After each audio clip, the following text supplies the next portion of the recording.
भारत गौरव आचार्य श्री पुलक सागर जी गुरुदेव के प्रवचन और लेटेस्ट धार्मिक भजन व कार्यक्रम निशुल्क देखने व सुनने के लिए हमारे YouTube चैनल जीन शरणम मीडिया को आज ही सब्सक्राइब करें और सबसे पहले देखने के लिए बेल आइकन पर क्लिक जरूर करें। मुसीबतें आती हैं, कुछ देर ठहरती हैं, समाधान बन करके चली जाया करती हैं। मुसीबतें ही हमें रास्ता दे दिया करती हैं, प्रतिकूलताएं भी हमें रास्ता दे दिया करती हैं। थोड़े से धैर्य रखें, उतावले ना हो। ये पुण्य जो संचित है उसका फल हुआ करता है, वरना कहाँ कौन किसी के काम आता है। आज 4 लोग अपने साथ हैं, जरूर कुछ सामूहिक पुण्य पिछले जन्म में किया होगा। शादी में इकट्ठे हुए 1000 लोग, वो पुण्य नहीं हुआ करता है। लेकिन पूजन में जितने लोग आए हैं ये ऐसे ही नहीं आ गए हैं, इन्होंने पिछले जन्म में भी ऐसी ही पूजा की होगी, इसलिए यहाँ आकर के भगवान की फिर से पूजा करने का अवसर प्राप्त होता है। संसार की बातों में, विषय भोगों में तो सब साथ दे देते हैं। सौभाग्यशाली हैं वो लोग जो पूजन विधान और भगवान की अर्चना में साथ दिया करते हैं। उनके पुण्य का, अपने पुण्य को सराहो। ऐसा मत कि हम उतने दूर से आए, पूजा किया, पाठ किया, हमारी ड्यूटी हो गई, हम चले, हमारा पैकेज खत्म हो गया। ऐसा नहीं है। ये पुण्य की सराहना करो। जरूर कोई पुण्य हमने अर्जित किया होगा। मानव तन प्राप्त हो गया, जैन धर्म हमको प्राप्त हो गया, जिन कुल हमको प्राप्त हो गया, निर्गंत निष्प्रही गुरु हमको प्राप्त हो गए, भगवान की पूजा करने का सौभाग्य हमको प्राप्त हो रहा है। भगवान ने धन भी दिया है, उसे भी लुटाने का सौभाग्य प्राप्त हो रहा है। वरना लोग तो जोड़ते जोड़ते मर जाते हैं और लुटा नहीं पाते हैं। ऐसा नहीं है। ये सब जितने भी बैठे हैं इन्हें हर तरह से पुण्य करने का अवसर प्राप्त हो रहा है। कभी भी जिंदगी में जो अवसर मिले पुण्य का काम जरूर करो। एक श्रावक हो, तपस्या नहीं कर सकते, त्याग नहीं हो सकता है, बड़े बड़े व्रत नियम नहीं ले सकते हैं, लेकिन पुण्य अर्जन तो श्रावक का पूर्ण अधिकार हुआ करता है। भगवान की भक्ति करके पुण्य पा सकता है और भगवान की अर्चना करके जीवन में बहुत कुछ प्राप्त कर सकता है।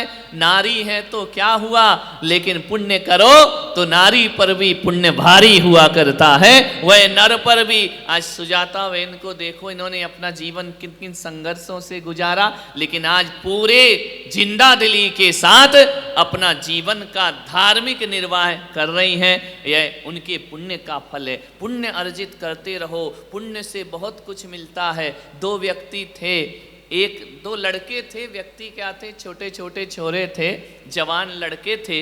हुआ क्या, एक लड़के का मंदिर में बहुत मन लगता था, बहुत पूजा पाठ करता था, बहुत भक्ति करता था। उसको कुछ भी बोलो तो वो कहता था नहीं, पहले मैं मंदिर जाऊंगा, पहले मैं भगवान का पूजन करूंगा, पहले मैं अभिषेक करूंगा। दूसरा जो दोस्त था उसने कहा पागल है क्या, क्या पुराने जमाने में जी रहा है, दुनिया चांद पर पहुंच गई, तू पूजा पाठ में अटका हुआ है, तेरा दिमाग खराब है क्या। आज के युग में आप मौज मस्ती करते हैं, घूमते हैं, दुनिया की रंगरलियां देखते हैं, रंग बिरंगी दुनिया को देखते हैं।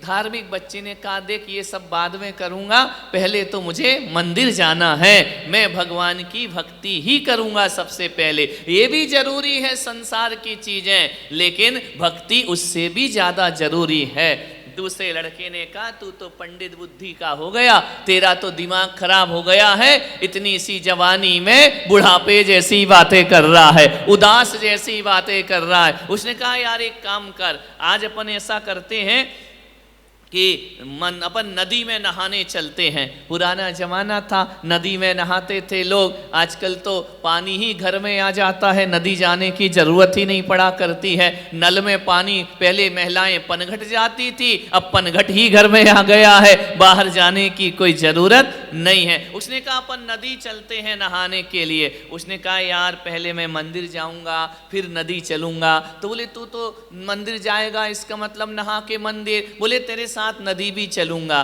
तो उसने कहा नहीं नहीं, मैं तेरे साथ नदी पक्का चलूंगा, तू मेरे साथ आज मंदिर चल। तो उसने कहा देख मैं मंदिर नहीं जा सकता हूँ, चाहे कुछ भी हो, मंदिर के सामने से निकलना है, लेकिन वो जाने को तैयार नहीं है। कोई बात नहीं, उसने कहा मैं मंदिर होके आता हूँ, फिर तेरे साथ नदी में चलूँगा। जैसे ही गया नदी में नहाने को, मालूम है दोनों दोस्त थे, मस्ती में चले गए, मित्रता थी, हंसी मजाक करते हुए चले गए, एक दूसरे पर आनंद आमोद प्रमोद करते हुए चले गए। जैसे ही पहुँचे तो जो रोज़ मंदिर जाता था, मालूम है वह भी नदी में गया, और जो मंदिर नहीं जाता था वह भी नदी में गया। तो जो मंदिर नहीं जाता था वह रास्ते में चलते गया, गाय का गोबर पड़ा, उसका पैर गोबर में पड़ गया।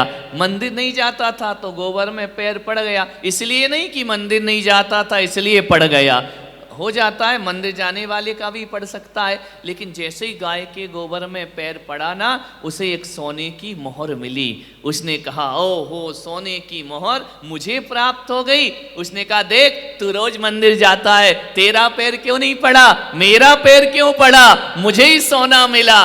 देख भगवान कुछ नहीं होते हैं, मैं मंदिर नहीं जाता, गोबर में सोने की मोहर मिल गई, तू रोज मंदिर जाता, तुझे क्या मिला है। बच्चा तो तर्क के सामने चुप हो गया, कोई बात नहीं, चल भाई तू ही रख ले सोने की मोहर। दोनों चले गए, जैसे ही नदी में छलांग लगाई, कहानी बड़ी मज़ेदार है। जैसे ही छलांग लगाते हैं दोनों कूदते हैं, तो जो मंदिर रोज जाता था वो जैसे ही कूदता है, पानी के नीचे से कांच चुभ जाता है उसके पैर में, वह खून से लहूलुहान हो जाता है।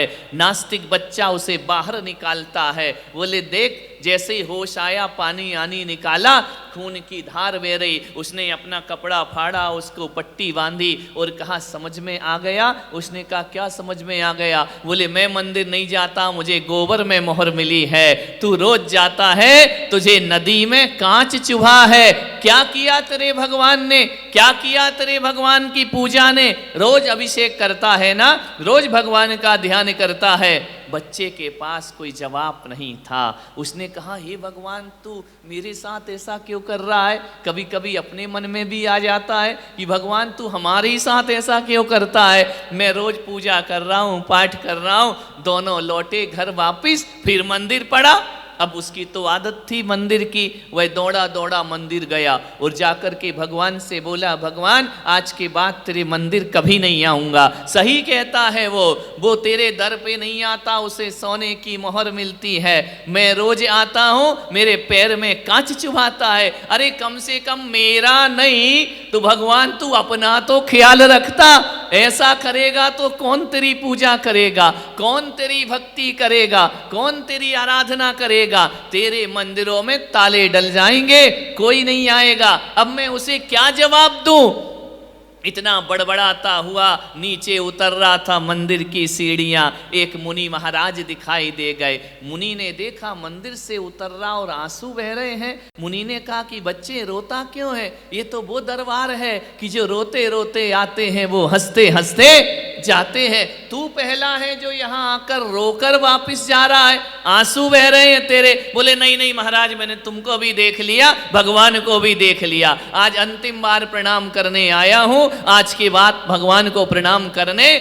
मुनि ने कहा कि बताओ बेटा बात क्या है। अब वो हमारे जैसे मुनि तो थे नहीं, वो तो अवधि ज्ञानी मुनि थे, आने वाले भवों को जानते थे, पिछले भवों को जानते थे। मुनि ने कहा बेटा अपनी व्यथा बता, तेरे को कष्ट किस बात का है। बोले देखो महाराज रोज मंदिर आना चाहिए। महाराज ने कहा बिल्कुल आना चाहिए। अभिषेक पूजा करना चाहिए। बोले बिल्कुल करना चाहिए। बोले इससे क्या होता है। बोले पुण्य लगता है। बोले पुण्य से क्या होता है। बोले सुख मिलता है। बोले खाक का सुख मिलता है। बोले क्या मतलब।